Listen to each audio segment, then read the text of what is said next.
this is Larry the Best, reminding you what you feel, you attract, what you imagine, you become, what you say, you see, and what you hear influences the results you produce in your world. That's it. There is nothing else. If you can find out any other avenue of you producing results or not producing results in your world other than what you feel, you attract, what you imagine, you become, what you say, you see, and what you hear influences the results you produce in your world, let me hear it.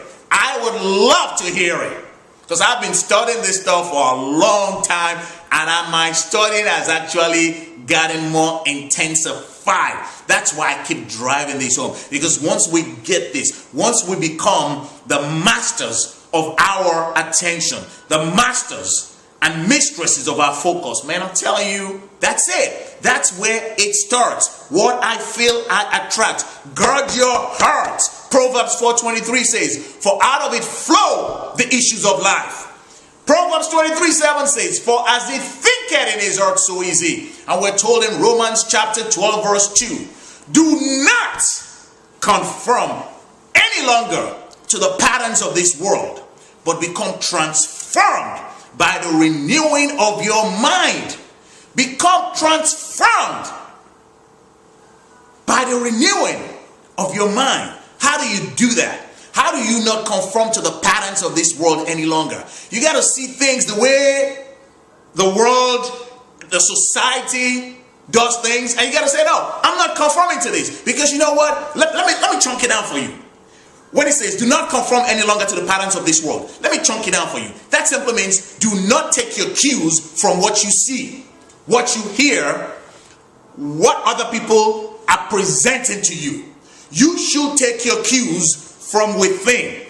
Let it go. The things that you do in your world should originate from you, from your withinness, based on your study. So, hey, I got to be careful on this. If you're not doing, if your inside is jacked up and it's based on the accumulated garbage of the years, then maybe you don't want to be too quick to trust your own instincts. But when I say get your information from within, I am assuming that you know the difference between right and wrong. I am assuming that you have arrived at the conclusion that Genesis 1 is it.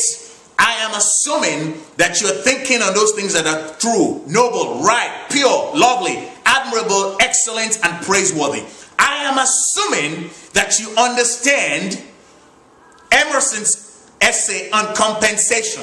I am assuming that you are aware of the principles and ideas of as a man thinketh. I am assuming that you are familiar to some degree with the writings of Judge Thomas Troward. Now, those are some names of some of my favorite authors.